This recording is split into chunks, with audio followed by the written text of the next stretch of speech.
Praise Lord. ഒരു ചെറിയ ചിന്ത ദൈവമക്കളോട് പങ്കുവെക്കാൻ ആഗ്രഹിക്കുന്നു. എസ്തേറിൻ്റെ ജീവിതത്തിൽ ദൈവീക കടാക്ഷം അല്ലെങ്കിൽ ദൈവീക കൃപയാണ് അവൾക്ക് അർഹതയില്ലാത്ത മേഖലയിൽ അവളെ എത്തിച്ചത്.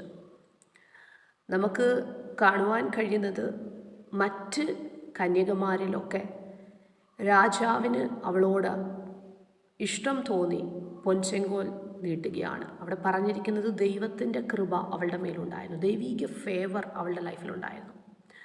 എസ്തേറിൻ്റെ യോഗ്യതകളിലേക്ക് നോക്കുകയാണെങ്കിൽ ഒരു കുടുംബ പാരമ്പര്യമോ ഒരു രാജകൊട്ടാരത്തിൽ എത്താനുള്ള യോഗ്യതയൊന്നും അവളുടെ ജീവിതത്തിലില്ല. ഇന്ന് എന്നെ കേൾക്കുന്ന ചിലരോട് ഞാൻ ഇപ്രകാരം പറയുവാൻ ആഗ്രഹിക്കുന്നു. ദൈവത്തിൻ്റെ പൈതലെ, ഒരുപക്ഷെ നീ ചിന്തിക്കുന്നുണ്ടായിരിക്കും, എൻ്റെ ജീവിതത്തിൽ ഇന്നയൊരു മേഖലയിൽ എത്തുവാൻ യോഗ്യതകളില്ലല്ലോ.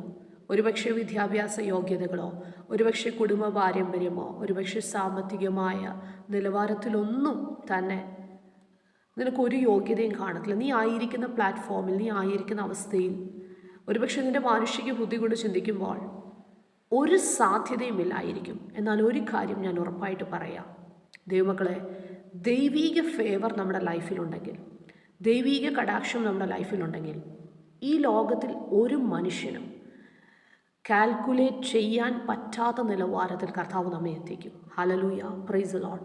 ദൈവീക ഫേവർ നമ്മുടെ യോഗ്യതകൾക്കും മാനുഷികമായ മാനദണ്ഡങ്ങൾക്കൊക്കെ അപ്പുറമായി നമുക്ക് വേണ്ടി അത്ഭുതങ്ങളെ സൃഷ്ടിക്കുന്ന ഒന്നാണ്.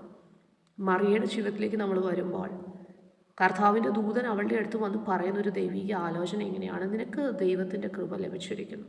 ഇംഗ്ലീഷിൽ കൊടുത്തിരിക്കുന്നത് യു ആർ ഹൈലി ഫേവേർഡ്.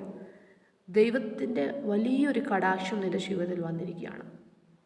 മറിയയുടെ ലൈഫിൽ നടന്ന ട്രാൻസിഷൻ അല്ലെങ്കിൽ ആ ട്രാൻസ്ഫോർമേഷൻ, അതുമായി ബന്ധപ്പെട്ട ഒത്തിരി നിന്ദകൾ ഇനിയും അവൾ കേൾക്കേണ്ടതായിട്ടുണ്ട്. പക്ഷേ ആ നിന്ദകൾക്കും ആ പരിഹാസങ്ങൾക്കെല്ലാം അപ്പുറമായി ദൈവീക കടാക്ഷം അവളുടെ ജീവിതത്തിൽ അർഹതയില്ലാത്ത ഇടത്ത്, യോഗ്യതയില്ലാത്തിടത്ത് അവൾ ഇപ്രകാരമാണ് പറയുന്നത്: എല്ലാവരും ഇനി എന്നെ ഭാഗ്യവതി എന്ന് പറയും. കാരണം ആ ദൈവീക ഫേവറിൻ്റെ പ്രത്യേകതയാണ് അത്. എന്നെ ഇന്ന് കേൾക്കുന്ന ചിലരോട് ഞാൻ ഇപ്രകാരം പറയുവാൻ ആഗ്രഹിക്കുന്നു, ദൈവത്തിൻ്റെ പൈതലെ, നിൻ്റെ ജീവിതത്തിൻ്റെ അർഹതകൾക്കും യോഗ്യതകൾക്കെല്ലാം അപ്പുറമായി, മാനുഷികമായി പലരും നിൻ്റെ ജീവിതത്തിൽ എഴുതി വെച്ച വിധിയെഴുത്തലുകൾക്കെല്ലാം അപ്പുറമായി ദൈവീക ഫേവർ നിന്നെ ചില മേഖലകളിൽ എത്തിക്കും. ദൈവീക ഫേവർ നിന്നെ ഒരു അത്ഭുതമാക്കി മാറ്റും. കർത്താവിൻ്റെ കൃപ നമ്മോട് കൂടെ ഇരിക്കട്ടെ.